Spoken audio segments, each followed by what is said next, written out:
بسم اللہ الرحمن الرحیم۔ السلام علیکم ورحمۃ اللہ وبرکاتہ۔ الحمد للہ وکفی وسلام علی عبادہ الذین اصطفی، اما بعد۔ حاضرین و ناظرین، یہ درس قرآن نمبر 86 ہے، 86، اور آج سورۃ البقرہ کی 3 آیتوں کی تلاوت اور تشریح کی جائے گی۔ آیت نمبر 94، 95 اور 96، 94، 95 and 96۔ اعوذ باللہ من الشیطان الرجیم، بسم اللہ الرحمن الرحیم۔ قل إن كانت لكم الدار الآخرة عند الله خالصة من دون الناس فتمنوا الموت إن كنتم صادقين وَلَن يَتَمَنَّوْهُ أَبَدًا بِمَا قَدَّمَتْ أَيْدِيهِمْ وَاللَّهُ عَلِيمٌ بِالظَّالِمِينَ۔ وَلَتَجِدَنَّهُمْ أَحْرَصَ النَّاسِ عَلَى حَيَاةٍ وَمِنَ الَّذِينَ أَشْرَكُوا يَوَدُّ أَحَدُهُمْ لَوْ يُعَمَّرُ أَلْفَ سَنَةٍ وَمَا هُوَ بِمُزَحْزِحِهِ مِنَ الْعَذَابِ أَن يُعَمَّرَ وَاللَّهُ بَصِيرٌ بِمَا يَعْمَلُونَ۔ صدق اللہ العظیم۔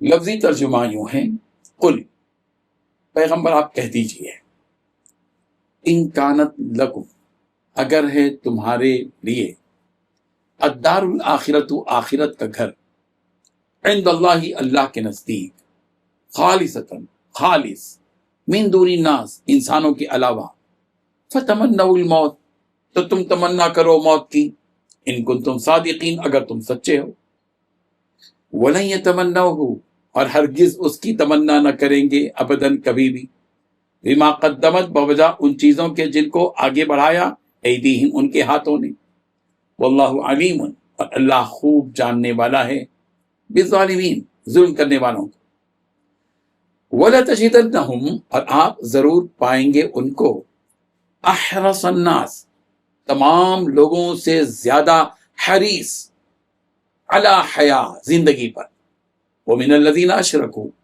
اور ان لوگوں نے بھی جنہوں نے شرک کیا، یود احدہم، چاہتا ہے ان میں سے ہر ایک، لو یعمر، کاش وہ عمر دیا جائے، الف سنہ، 1000 برس، وما ہوا بمزحزحہ، اور وہ نہیں بچانے والا، من العذاب، عذاب سے، ان یعمر، کہ عمر دیا جائے، واللہ بصیر، اور اللہ خوب دیکھنے والے ہیں، بما یعملون، اس چیز کو جسے وہ کر رہے ہیں۔ ترجمہ یوں ہے، کہہ دو کہ اگر آخرت کا گھر اور لوگوں یعنی مسلمانوں کے لیے نہیں، اور اللہ کے نزدیک تمہارے ہی لیے مخصوص ہے، تو اگر سچے ہو تو موت کی آرزو تو کرو، اور ان اعمال کی وجہ سے جو ان کے ہاتھ آگے بھیج چکے ہیں، یہ کبھی اس کی آرزو نہیں کریں گے، اور اللہ ظالموں سے خوب واقف ہے، اور ان کو تم اور لوگوں سے زیادہ زندگی کے حریص دیکھو گے، یہاں تک کہ مشرکوں سے بھی بڑھ کر ان میں سے ہر ایک یہی خواہش کرتا ہے کہ کاش وہ 1000 برس جیتا رہے، مگر اتنی لمبی عمر اس کو مل بھی جائے تو اسے عذاب سے تو وہ چیز چھڑا نہیں سکتی، اور جو کام یہ کرتے ہیں اللہ ان کو دیکھ رہا ہے۔ ان 3 آیتوں میں 7 باتیں بتلائی گئی ہیں۔ پہلی بات، پیغمبر آپ کہیے کہ اگر اللہ کے نزدیک آخرت کا گھر تمام انسانوں کو چھوڑ کر صرف تمہارے ہی لیے مخصوص ہے، جیسا کہ تمہارا کہنا ہے اور دعویٰ ہے تمہارا، تو تم موت کی تمنا کر کے دکھاؤ اگر تم واقعی سچے ہو۔ دوسری بات، انہوں نے اپنے جو کرتوت آگے بھیج رکھے ہیں ان کی وجہ سے یہ کبھی ایسی تمنا نہیں کریں گے۔ تیسری بات، اللہ تعالیٰ ظالموں کو خوب جانتا ہے۔ چوتھی بات، یقیناً تم ان لوگوں کو پاؤ گے کہ انہیں زندہ رہنے کی حرص دوسرے تمام انسانوں سے زیادہ ہے، یہاں تک کہ مشرکین سے بھی زیادہ۔ پانچویں بات، ان میں کا ایک شخص یہ چاہتا ہے کہ 1000 سال عمر پائے۔ چھٹویں بات، حالانکہ کسی کا بڑی عمر پا لینا اسے عذاب سے دور نہیں کر سکتا۔ ساتویں بات، یہ جو عمل بھی کرتے ہیں اللہ تعالیٰ اسے اچھی طرح دیکھ رہا ہے۔ بزرگان محترم، یہودی اپنے آپ کو اللہ تعالیٰ کی منتخب، چنندہ اور پسندیدہ جماعت سمجھتے تھے، الیکٹڈ لوگ سمجھتے تھے کہ ہم سلیکٹڈ ہیں، الیکٹڈ ہیں۔ اپنے آپ کو اللہ کا بیٹا بھی کہا کرتے تھے، جیسا کہ سورہ مائدہ کی آیت نمبر 18-18 میں یہود و نصارہ کے جھوٹے دعوے کا ذکر ہے کہ وقالت الیہود والنصارى نحن ابناء اللہ واحباؤہ، یہود و نصارہ نے کہا کہ ہم اللہ کے بیٹے اور اللہ کے محبوب چہیتے ہیں۔ یہودیوں نے اس قسم کے دعووں میں اس قدر ترقی کر لی اور یوں کہنے لگے کہ جنت میں تو صرف یہودی ہی داخل ہوں گے، جیسا کہ سورہ بقرہ کی آیت نمبر 111 میں ان کا یہ دعویٰ مذکور ہے جو آگے آ رہا ہے کہ وَقَالُوا لَن يَدْخُلَ الْجَنَّةَ إِلَّا مَنْ كَانَ هُودًا أَوْ نَصَارَىٰ، کہتے ہیں کہ جنت میں سوائے یہود و نصارہ کے کوئی بھی داخل نہیں ہوگا۔ گویا یوں سمجھتے تھے کہ آخرت ہمارا ہی میدان ہے، جیسے چاہے کھیل لیں اور کود لیں۔ اگر یہودی اپنے آپ کو اس طرح مقدس اور پاکیزہ سمجھتے تھے تو یہ بالکل ایسے ہی جیسے ہندوستان کے برہمن اپنے آپ کو پاکیزہ اور اپنے اولاد دوسری برادریوں کو بالکل نیچ، پست اور حقیر سمجھتے ہیں۔ ہندوستان کے برہمن بعض طبقات کو جانوروں سے بھی بدتر سمجھتے ہیں۔ تو ہندوستانی مسلمانوں کو چاہیے کہ وہ ان طبقات تک پہنچیں جن کو حقیر سمجھا گیا اور جن کی توہین کی گئی، اور ان نچلے طبقات سے رابطے رکھیں، ان کو انسانیت کا وہ درجہ دیں جس کے وہ مستحق ہیں۔ عین ممکن ہے کہ ہمارا ان سے قریب ہونا جن کو برہمنوں نے اپنے چپل اپنے پیر سے نیچے رکھا ہے، اگر ان سے ہمارا تعلق مضبوط ہو جائے گا تو ان کے دین اسلام سے قریب ہونے کا ذریعہ بن جائے گا۔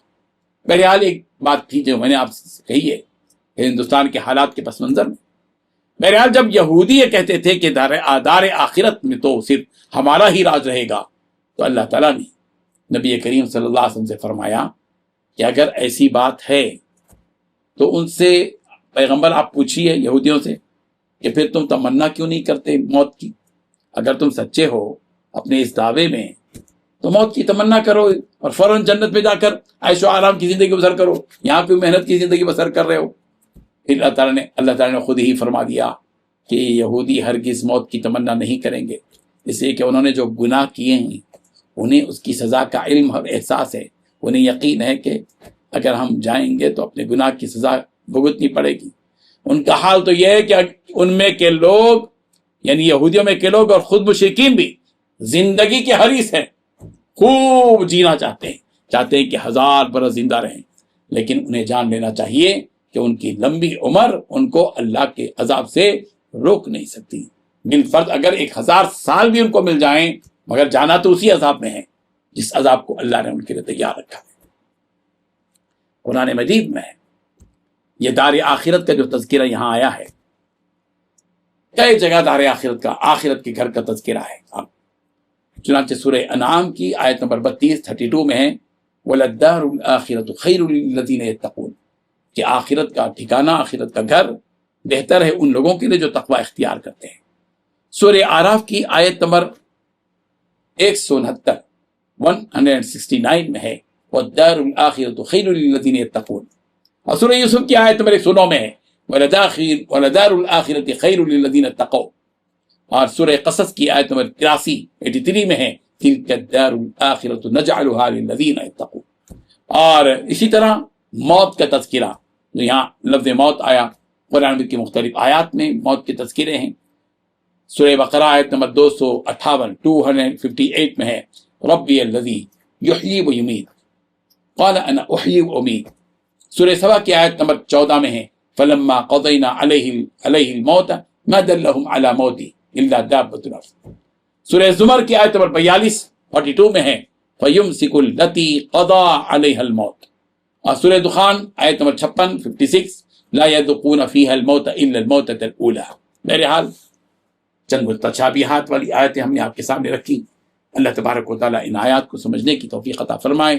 آمین. وآخر دعوانا ان الحمد للہ رب العالمین.